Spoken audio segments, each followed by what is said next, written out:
என்னுடைய மகன் வந்து ஐசியூவில் இருக்கான். ஆனால் நான் தலைவரை பார்க்க விஜயை பார்க்க வந்திருக்கேன். அதுக்கப்புறம் என்னுடைய கணவரை விட எனக்கு அவங்கள தான் பிடிக்கும் அப்படின்னு சொல்கிறாங்க.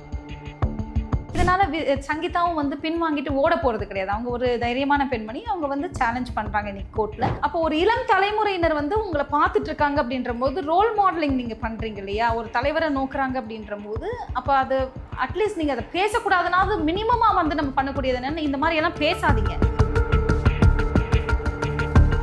இல்லை கண்டும் காணாமலும் போகிறது அதோட அபரிவிதமாக இருக்குது. தாவேக்காவே இருந்தால் கூட தன்னுடைய தொண்டர்களை வந்து அவங்க அரசியல் படுத்தணும். அவங்க வந்து பார்த்தீங்கன்னா நல்வழிப்படுத்தணும். இதை வந்து ரசிச்சிட்டு இருக்கார்ல ஒருத்தர் தலைவரா. இந்த விஷயம் அவங்களோட பர்சனல் சொல்லுவாங்க நான் எதிர்பார்த்தேன். அவங்கள எவ்வளோ மோசமாக பேச முடியுமோ அவ்வளோ மோசமான வார்த்தைகள், சொல்ல முடியாத அளவுக்கு வார்த்தைகள்லாம் பயன்படுத்தி வந்து குடியுரிமை வந்து லண்டன்ல இருக்கு. ஸோ அவங்களுக்கு வந்து இங்கே சொந்த வீடு எதுவும் இல்லை, அவங்களுக்கு தங்குறதுக்கு இடம் இல்லை. அவங்களுக்கான ரைட்ஸ்ன்னு ஒன்று இருக்குல்ல. ஸோ அதை வந்து சட்ட ரீதியாக அவங்க வந்து கண்டிப்பாக அணுகுவாங்கன்னு நான் நினைக்கிறேன்.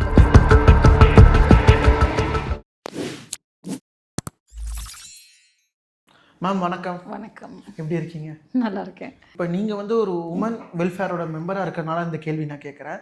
ஆக்டர் விஜய் அவர்களோட மனைவியை இப்போ சமூக வலைதளங்களில் எவ்வளோ அப்யூஸ் பண்ணுறாங்கன்னு சொல்லி எல்லாருமே பார்க்குறோம். பிகாஸ் ஆஃப் அந்த டிவோர்ஸ் ஃபைல் லீக் ஆனதுனால இதை நீங்கள் எப்படி மேம் பார்க்க? அதாவது வந்து அப்யூஸ், அதாவது ஒரு விமன் காமன் பிளாட்ஃபார்முக்கு வந்தாலே வந்துட்டு நிறைய பேர் வந்து வெவ்வேறு விதமாக அவங்கள வந்து சீண்டிக்கிட்டே தான் இருக்காங்க. ஸோ இப்போ இந்த இடத்த பொறுத்த வரைக்கும், இந்த விஜயோட கேஸை பொறுத்த வரைக்கும் வந்து பார்த்திங்கன்னா நம்ம அவருடைய மனைவி சங்கீதா அவர்களை வந்து பார்த்திங்கன்னா கேரக்டர் அசாசினேட் பண்ணுறாங்க இல்லையா? ஸோ இப்போ அந்த கேரக்டர் அசாசினேட் பண்ணுறது யார்? விஜயோடைய ரசிகர்கள் இல்லை விஜயோடைய தொண்டர்கள். அப்போ அதை செய்யக்கூடாதுன்னு யார் சொல்லணும் வந்துட்டு? சரி, அவங்களோட வாழ்ந்த இணை இத்தனை வருஷமாக அவங்க வாழ்ந்திருக்காங்க. ஸோ அவங்களுக்குள்ளே வந்து பார்த்திங்கன்னா பரஸ்பரமாக பிரிகிறாங்க, இல்லை பிடிக்காமல் ஃபைட் அவுட் பண்ணி பிரிகிறாங்க, இல்லை சங்கீதா வந்து அவங்களோட ரைட்ஸை கிளைம் பண்ணுறாங்க அப்படின்றது நீங்கள் தனிப்பட்ட விஷயம் அப்படின்னு நீங்கள் சொல்கிறீங்க. அப்போ தனிப்பட்ட விஷயம்னா அப்போ அந்த இடத்துல வந்துட்டு அவங்களுக்கான மரியாதைன்றதும் இருக்கணும் இல்லையா? கண்டிப்பாக. ஸோ அப்போ அந்த மரியாதையை வந்து கொடுக்க வேண்டிய பொறுப்பு விஜய்க்குமே இருக்குல்ல. ஸோ அதை தன்னுடைய தொண்டர்கள் என்ன பண்ணாலும் கண்டும் காணாமல் போகக்கூடாதுல்ல. ஸோ ஒரு தலைவராக வந்து அது ஒரு நல்ல குவாலிட்டியாக பார்க்க முடியாது டெஃபினட்டாக வந்துட்டு. ஸோ அதை செய்யக்கூடாது. அண்ட் வந்து இன்றைக்கி என்ன நினைக்கிறாங்க அப்படின்னா, இதனால் சங்கீதாவும் வந்து பின் வாங்கிட்டு ஓட போகிறது கிடையாது. அவங்க ஒரு தைரியமான பெண்மணி. அவங்க வந்து சேலஞ்ச் பண்ணுறாங்க இன்றைக்கி கோர்ட்டில். ஸோ நீங்கள் என்ன நினைக்கிறீங்க வந்துட்டு? பெண்களை வந்துட்டு இந்த மாதிரி அவதூறாக பேசுனா, இல்லை கேரக்டர் அசாசினேட் பண்ணால் பெண்கள் நீங்கள் சொல்கிறதெல்லாம் உண்மையாகிடும் அப்படின்னு நினைக்கிறீங்களா? தவறை பண்ணிவிட்டு நாங்கள் தைரியமாக எழுந்து இன்றைக்கி வந்து பார்த்திங்கன்னா சொசைட்டியில் நாங்கள் நடப்போம் அப்படின்னு ஒரு ஆண்மகன் நினைக்கும் போது, ஒரு பெண் வந்துட்டு தவறு இல்லாமல் அவங்களுக்கான நீதி கிடைக்கல, அவங்களுக்கு ஒரு அநீதி இழைக்கப்படுது குடும்ப வாழ்க்கையில் அப்படின்னு நினைக்கும் போது அவங்க ஃபைட் அவுட் பண்ண மாட்டாங்களா? அவங்களுக்காக குரல் கொடுக்கறதுக்கு யாரும் இருக்க மாட்டாங்களா? அனைத்து இந்திய ஜனநாயக மாதர் சங்கம் வந்துட்டு அது வன்மையாக கண்டிச்சிருக்காங்க, இந்த மாதிரி கேரக்டர் அசாசினேட் பண்ணக்கூடாது அப்படின்னு சொல்லிட்டு. ஸோ நான் ஒரு சமூக செயற்பாட்டராக பெண்களுக்காக ஒர்க் பண்ணுற ஒரு பெண்கள் நலனுக்காக ஒர்க் பண்ணக்கூடிய ஒரு சமூக செயற்பாட்டராக கேட்டிங்கன்னா நானும் அதை வன்மையாக தான் கண்டிக்கிறேன் வந்துட்டு. அது வந்து ஒரு it is not a good act இல்லையா? வந்துட்டு ஒரு நல்ல ஒரு செயல் கிடையாது. இந்த நல்ல செயல் இல்லாத ஒரு செயலை வந்து தொண்டர்கள் செய்யும்போது அதை வந்து ஆதரிக்கவும் கூடாது. ஸோ அதை கட்டுப்படுத்தணும்ல ஒரு தலைவர் வந்துட்டு. எனக்கு இதில் வந்து பார்க்குறது எனக்கு எது கொஞ்சம் பயமாக இருக்குன்னா, பெண்களுக்கு பெண்கள் தான் எதிரின்னு சொல்லுவாங்க. ஆனால் இந்த விஷயத்தில் நான் பார்க்குறப்ப அது உண்மையானு தோணுது. ஏன்னா ஒரு பெண் வந்து விஜய் அண்ணான்னு சொல்கிறாங்க, சங்கீதா அவர்களை அசிங்கமாக திட்டுறாங்க. நானே நாளைக்கு அவருக்கு பொண்டாட்டியாக கூட போவேன். அது மாதிரி காணொலிகள்லாம் இப்போ வருது. அது பார்க்குறதுக்கு ரொம்ப அருவருப்பாகவும் வருத்தத்துக்குரிய விஷயமாகவும் இருக்குது. அதாவது இது வந்து அருவருப்பை தாண்டி இது வந்து ரொம்பவே வருத்தத்துக்குரிய விஷயம். அப்படின்னா இன்றைக்கி இருக்கக்கூடிய இளம் தலைமுறையினர் வந்துட்டு ஒரு சாரர் எவ்வளோ தூரம் சினிமா மோகத்தினால பாதிக்கப்பட்டிருக்காங்க. அவர் வந்து ஒரு அரசியல் தலைவர்னா அவர் வந்து களப்பணியாற்றிட்டு வந்துட்டு அரசியலுக்கு வந்து இன்னைக்கு மற்ற தலைவர்கள் இல்லை மற்ற கட்சிகளை கம்பேர் பண்ணும்போது அந்தளவுக்கு இறங்கி ஒர்க் பண்ணி வந்து பார்த்திங்கன்னா ஒர்க் பண்ணாரா? இல்லை வந்து இப்போ கரூர் இன்சிடெண்ட்டே எடுத்துக்கிட்டிங்க அப்படின்னா ஒரு இக்கட்டான சூழ்நிலையில் அவர் என்ன செஞ்சார் அப்படின்றத இந்த சமுதாயம் பார்த்துக்கிட்டு இருந்துச்சு. தமிழ்நாடு, இந்தியா முழுக்கவே பார்த்துட்டு, உலகமே பார்த்துட்டு இருந்துச்சு. ஸோ அப்போ நீங்கள் அவர் மேலே தீவிரமாக வந்து ஒரு அன்பு வைக்கிறதுன்றத நம்ம தவறுன்னு சொல்ல முடியாது. ஒரு ரசிகையாக நீங்கள் அன்பு வைக்கிறீங்க அப்படின்றது அதை நம்ம தவறுன்னு சொல்ல முடியாது. ஆனால் அது எந்த அளவுக்கு தீவிரம் அப்படின்றது தான். அவங்க லைஃப்பை வாழ்ந்துக்கிட்டு தான் இருக்காங்க. ஆனால் இதனால் வந்துட்டு எப்படிப்பட்ட ஒரு சமுதாயம் உருவாகி இருக்கு அப்படின்னா, இருக்கிறதுலே வந்து ஒரு பின்தங்கி யோசிக்கக்கூடிய ஒரு மனநிலையில் நான் வந்து அவருக்கு ஒரு அண்ணன் ஸ்தானத்தில் பார்க்கக்கூடிய ஒருத்தர் கூட நான் மனைவியாக கூட போவேன். அதே மாதிரி இன்னும் நிறையா வார்த்தைகள் நான் பார்த்தேன் அந்த காணொலியில். என்ன அப்படின்னா, அவங்க என்ன சொல்கிறாங்க, ஒரு தலைவர்னா இப்படிதான் இருப்பாரு, அவருக்கு இத்தனை வைஃப் இருக்கலாம், என்ன தப்பு இருக்கு. அப்போ ஒரு இளம் தலைமுறையினர் வந்து உங்களை பார்த்துட்டு இருக்காங்க அப்படின்ற போது ரோல் மாடலிங் நீங்க பண்றீங்க இல்லையா, ஒரு தலைவரை நோக்குறாங்க அப்படின்ற போது அப்ப அது அட்லீஸ்ட் நீங்க அதை பேசக்கூடாதுனாவது மினிமமா வந்து நம்ம பண்ணக்கூடியது என்னன்னு, இந்த மாதிரி எல்லாம் பேசாதீங்க அப்படின்னா சொல்லணும் இல்லையா. ஸோ அதை சொல்ல மறுக்கிறது ரொம்ப அபரிவிதமா இருக்கு. இல்லை கண்டும் காணாமலும் போறது அதோட அபரிவிதமா இருக்கு. அண்ட் அதையும் தாண்டி ஓகே, நான் என்ன பண்ணாலும் வந்து எனக்காக ஒரு ரசிகர் கூட்டமோ இல்லை என்ன மூடத்தனமா நம்பக்கூடிய ஒரு மக்கள் கூட்டமோ இருக்கு அப்படின்னு நினைக்கிறது அதை விட அபரிவிதமான ஒரு விஷயம். இதில் அந்த பெண்கள் சொல்ற விஷயங்கள் என்னவா இருக்குன்னா, இதுக்கு பின்னாடி வந்து டிஎம்கே தான் இருக்கு, டிஎம்கேயோட கைக்கூலி தான் சங்கீதா, அவங்க பண்ற வேலை தான், காசுக்காக பண்றாங்க. அவங்க அது மட்டும் தான் சொன்னாங்களா? நீங்க வந்து பாருங்க, வந்து என்னுடைய மகன் வந்து ஐசியூல இருக்கான், ஆனா நான் தலைவரை பார்க்க விஜயை பார்க்க வந்திருக்கேன் அப்படின்னாங்க. அதுக்கப்புறம் என்னுடைய கணவரை விட எனக்கு அவங்கள தான் பிடிக்கும் அப்படின்னு சொல்றாங்க. ஃபேன்ஸா வந்துட்டு நீங்க வந்து கிரேசியா சில விஷயம் பண்றது அதை வந்துட்டு நம்ம வந்து தவறுன்னு சொல்லலை, சரியா? ஆனா நீங்க எந்த அளவுக்கு உங்களுடைய சிந்தனை வந்து இன்னைக்கு குடும்பத்தை தாண்டி வந்து ஒரு விஷயம், தன் பெத்த பிள்ளையோட வந்துட்டு மற்ற விஷயம் முக்கியமா போயிடுச்சா அப்படின்றதான். யாரா இருந்தாலுமே அந்த உணர்வுன்றது ஒண்ணு இருக்குல்ல. ஸோ அந்த உணர்வு அறுத்து போற அளவுக்கு தாயும் பிள்ளையும் அப்படின்ற உணர்வோ இல்லாட்டி வந்து பார்த்தீங்கன்னா எது நல்லது கெட்டதுன்னு பிரித்து பார்க்க முடியாத அளவுக்கு வந்து இன்னைக்கு வந்துட்டு போய்கிட்டு இருக்கிறது தான் ரொம்ப மோசமான ஒரு மனநிலையாக இருக்குது. இது ரொம்பவே வருத்தத்துக்குரிய ஒரு விஷயம். வந்துட்டு அரசியல், அதாவது இளைஞர்கள் வந்துட்டு பார்த்தீங்கன்னா இப்போ தாவேக்காவே இருந்தால் கூட தன்னுடைய தொண்டர்களை வந்து அவங்க அரசியல் படுத்தணும், அவங்க வந்து பார்த்தீங்கன்னா நல்வழிப்படுத்தாமல் எந்த தப்பு செஞ்சாலும் அதுக்கு என்னுடைய தொண்டர்கள் வந்து கூட நிற்பாங்க அப்படின்னு நினைக்கிறது இது ஒரு அபரிவிதமான மனநிலை இல்லையா? நேற்றைய வரைக்கும் பார்த்தா அந்நியன்னு சொன்னாங்க, இன்னைக்கு அந்த அந்நியை உள்ள அவதூறாக பேசுறாங்க. நாளைக்கு என்ன யாரை எப்படி பேசுவாங்க? இந்த இடத்துல நம்ம முக்கியமாக என்ன பார்க்கணும், பேசுறவங்களும் பெண்ணா இருக்காங்க, அதுதான் ரொம்ப வருத்தத்துக்குரிய விஷயமா இருக்கு. எந்த காணொலியை எடுத்தாலுமே வந்துட்டு ஒரு 4 வரி பேசிட்டு அதுக்கப்புறம் வந்துட்டு நீங்க சொன்ன மாதிரி திமுக தான் காரணம் அப்படின்னு சொல்றது. சரி, திமுக காரணம் நீங்க சொல்லிக்கலாம், ஆனா எது உண்மை அப்படின்றது அவங்களுக்கே தெரியும் வந்துட்டு. ஸோ இதை வந்து ரசிச்சிட்டு இருக்கார்ல ஒருத்தர் தலைவரா, அது அவர் தானே தட்டி கேட்கணும். எனக்கு இந்த இடத்துல என்ன ஒரு கேள்வினா, விஜய் அவர்கள் அரசியலுக்கு வந்தப்போ சொன்னாங்க டீசெண்டாக மெயின்டைன் பண்ணுவான்னு, ஆனால் அவருடைய தொண்டர்கள் டீசெண்டாக மெயின்டைன் பண்ணுறாங்களான்னு கேட்டால் கண்டிப்பாக கிடையாது. சரி, அவர் நினைச்சாருன்னா அவங்கள வந்து நல்வழிப்படுத்த முடியும், சரியா? அவங்கள சேனலைஸ் பண்ண முடியும், ப்ராப்பராக வந்துட்டு அவங்கள வந்து சேனலைஸ் பண்ணலாம், எஜுகேட் பண்ணலாம். இப்போ இன்றைக்கும் பாருங்கள் வந்துட்டு எத்தனை மரணங்கள், அதாவது நீங்கள் என்னை பின்தொடர்ந்து வராதிங்கனாலும் அதை தாண்டி போகக்கூடிய மக்கள், எத்தனை ஆக்சிடென்ட்ஸ் வந்துட்டு.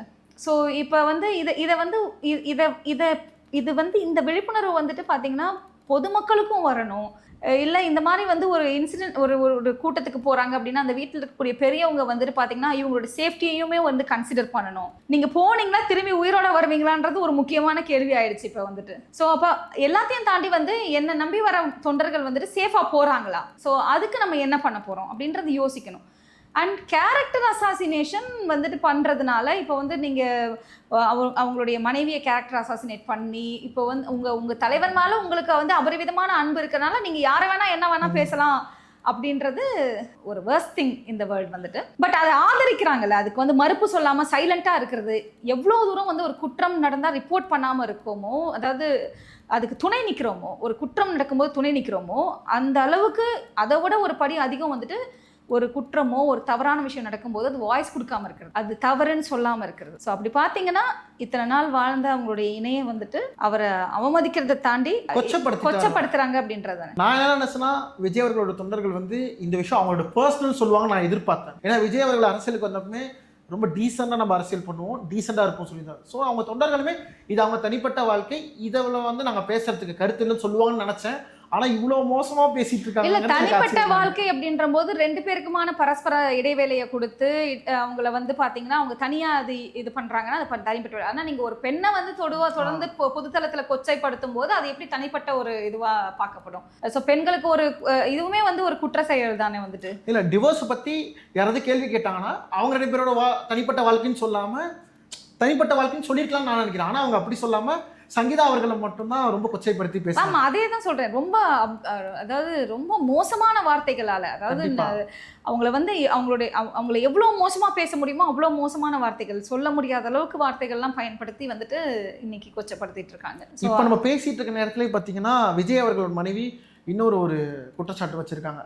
அவங்க தங்கியிருக்க அந்த நீலாங்கரை வீட்டில் இருந்து என்னை வெளியேற்றுறாங்க, நான் கேஸ் முடிகிற வரைக்கும் நான் அந்த வீட்டில் தான் இருக்கணும், இத்தனை வருஷம் நான் அங்கே தான் வாழ்ந்தேன், இப்போ எனக்கு வீடெல்லாம் நாங்கள் இருக்கோன்னு சொல்லி ஒரு குற்றச்சாட்டு வச்சுருக்காங்க விஜய் அவர்கள் மேலே. ஆமாம், அது வந்து என்ன அப்படின்னா இப்போ அவங்களுக்கு வந்து குடியுரிமை வந்து லண்டனில் இருக்குது. ஸோ அவங்களுக்கு வந்து இங்கே சொந்த வீடு எதுவும் இல்லை, அவங்களுக்கு தங்குறதுக்கு இடம் இல்லை. அப்படின்ற பட்சத்தில் அவங்க இருந்த இடம் என்ன அப்படின்னா அவங்க வாழ்ந்துட்டு இருந்தக்கூடிய மேட்ரிமோனியல் ஹோம் அப்படின்னு சொல்கிறோம் இல்லையா. ஸோ அது வந்துட்டு அவங்களுடைய கணவருடைய இல்லம் தான்.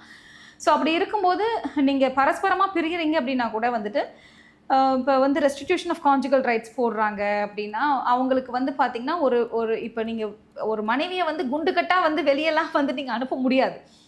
அவங்க வந்து அவங்களுடைய நீங்கள் டிவோர்ஸ் வாங்கி அவங்களுக்கு செட்டில்மெண்ட் கொடுத்து அவங்களுக்கு நீங்கள் ஆலிமனி கொடுக்குறீங்க, மெயின்டெனன்ஸ் கொடுக்குறீங்க அப்படின்ற போது அவங்களுக்கான ரைட்ஸ்ன்னு ஒன்று இருக்குல்ல. ஸோ அதை வந்து சட்ட ரீதியாக அவங்க வந்து கண்டிப்பாக அணுகுவாங்கன்னு நான் நினைக்கிறேன். வந்துட்டு சங்கீதா அதை அணுகணும். அவங்க வந்துட்டு அப்படியெல்லாம் அவங்கள வந்து வீட்டுக்குள்ளே விட முடியாதுன்னுலாம் சொல்ல முடியாது அவரால் வந்துட்டு. இப்போ இவ்வளோ பிரச்சனை போயிட்டு இருக்கு, விஜய் அவர்கள் வந்து த்ரிஷாவோட ஒரு கல்யாணத்துக்கு போய் பங்கு பெற்றாரு அப்படின்னு சொல்லி அது வந்து ஒரு வைரலாக போயிட்டு இருக்கு மேம். அந்த காணொலி பார்த்தீங்களா?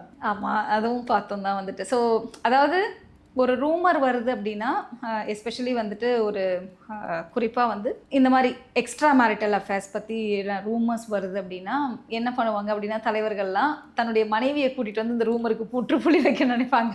It's not looking good. And ஆப்வியஸாக வந்துட்டு என்னன்னா அது சங்கீதாவை வந்து வெறுப்பேற்றுற மாதிரி தானே வந்துட்டு அவங்கள டிக்டாக் நீ என்ன அப்படி பண்ணியா நான் உன்னை பண்ணுறேன் பாரு. ஸோ அதாவது இப்போ அவங்கள சார்ந்து சில விஷயங்கள் வந்துட்டு வெளியில் வந்து சர்ஃபேஸ் ஆகிட்டு இருக்கும்போது நான் அதை உறுதிப்படுத்துகிறேன் பாரு, நீ எனக்கு பயமே இல்லை அப்படின்ற மாதிரி அவங்கள சேலஞ்ச் பண்ணுற மாதிரி ஒரு விஷயம். அதான் சங்கீதா வந்து ஃபேஸ் பண்ணுவாங்க.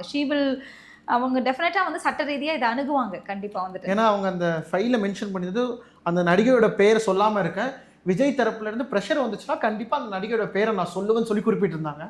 இப்படி போயிட்டு இருக்க நேரத்தில் இப்படி ஒரு சம்பவம் இருக்கிறது எல்லாருக்கும் கொஞ்சம் வியப்பாக இருக்குது. இவங்க கிட்டேருந்து இதை எதிர்பார்க்கல அப்படிங்கிற மாதிரி ஒரு விஷயம். இன்னைக்கு நிறைய செலிபிரிட்டிஸ் வந்துட்டு என்ன அப்படின்னா நிறையான்றதை தாண்டி வந்து இந்த மாதிரி பொதுத்தளத்தில் இருக்கக்கூடியவங்களுக்கு இந்த மாதிரி நிறையா விஷயங்கள், அதுவும் கட்டின மனைவிக்கு துரோகம் பண்ணிட்டு இந்த மாதிரி எக்ஸ்ட்ரா மேரிட்டல் அஃபேர்ஸில் இருக்கக்கூடியவங்க வந்துட்டு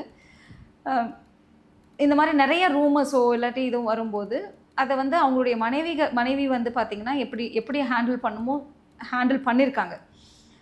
சரியா. ஸோ அண்ட் அதே அளவுக்கு வந்து பார்த்திங்கன்னா அநீதி இழைக்கப்படுது ஒரு பெண்ணுக்கு அப்படின்னாலுமே வந்துட்டு அதாவது ஒருத்தங்களை வந்து ஏமாற்றி ட்ராப் பண்ணி அவங்கள வந்து வலையில் விழ வச்சு அதுக்கப்புறம் வந்து பார்த்திங்கன்னா அவங்களுக்கு வந்து பிரச்சனையை கொடுக்குறாங்க அப்படின்னாலுமே அதுவுமே வந்து சட்டப்படி குற்றம் தான். சரியா. எதுவாக இருந்தாலும் வந்துட்டு அநீதி தான். சரியா.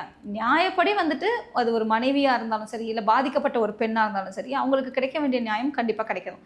ஆனால் இதில் வந்து இது எல்லாத்துலேயுமே வந்து இந்த ட்ராமாவை அதிகமாக கோ த்ரூ பண்ணுறது விமன் தான்.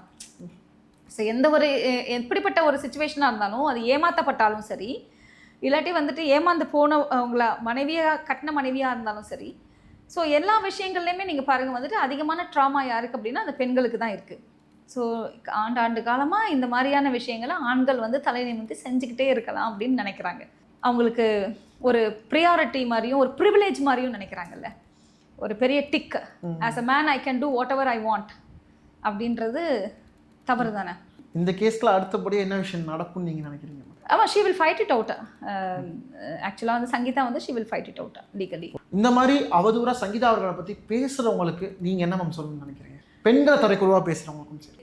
அதை நான் ஆரம்பத்திலே சொல்லிட்டேன். நீங்கள் இப்படி தரக்குறைவாக பேசுகிறதுனாலையோ இல்லாட்டி வந்து பார்த்தீங்கன்னா வன்முறையை வந்து ஒரு பெண் மேலே தூவுறதுனாலையோ வார்த்தைகளால் வந்து வன்முறையை பேசுகிறது தரக்குறைவாக பேசுகிறது ரொம்ப கேரக்டர் அசாசினேட் பண்ணுறதுனால நீங்கள் இப்படி பண்ணுறதுனால வந்து எதுவுமே நிற்க போகிறது கிடையாது. ஒருத்தங்க ஃபைட் அவுட் பண்ணணும்னு அவங்க வெளியில் வராங்கன்னா அவங்க நிச்சயமாக ஃபைட் அவுட் பண்ணுவாங்க. அது அவங்களுடைய ரைட்ஸ். சரியா. அவங்களுடைய குடும்ப வாழ்க்கைக்குள்ளெல்லாம் போய் நீங்கள் ஆய்வு பண்ணாதீங்க அப்படின்றது தான். அண்ட் வந்து இது பொதுத்தளத்தில் வந்து இந்த மாதிரியான விஷயங்கள் வந்துட்டு நீங்கள் சொல்கிற மாதிரி உங்களுடைய தலைவர் மேலே உங்களுக்கு அதீதமான அன்பு இருக்குன்னா அது வேற. பட் வந்துட்டு அவங்களுக்குள்ள ஒரு குடும்ப சூழ்நிலை வருது அப்படின்ற போது அது எந்த மாதிரியான சூழ்நிலையில் வந்திருக்கு அப்படின்றது உங்களுக்கு தெரியாது, உண்மை என்னன்னு தெரியாது, நம்ம பக்கத்துல இருந்து பார்க்கல அப்படின்ற பட்சத்தில் இந்த மாதிரி அவதூறாக பேசாதீங்க. அது வந்து உண்மைக்குமே வந்துட்டு ஒரு அருவருக்கத்தக்க செயல். இதனால யாரும் பயப்பட போகிறது இல்லை. நீங்கள் பேசிக்கிட்டே இருக்கவங்க பேசிக்கிட்டே இருப்பீங்க. ஸோ இப்படி பேசிக்கிட்டே இருக்கிறவங்க வந்து பார்த்தீங்கன்னா உங்களுடைய சிந்தனை வந்து ரொம்ப அழுக்காக இருக்குன்னு தான் அர்த்தம் வந்துட்டு. ரொம்ப நன்றி மேம். Thank you so much.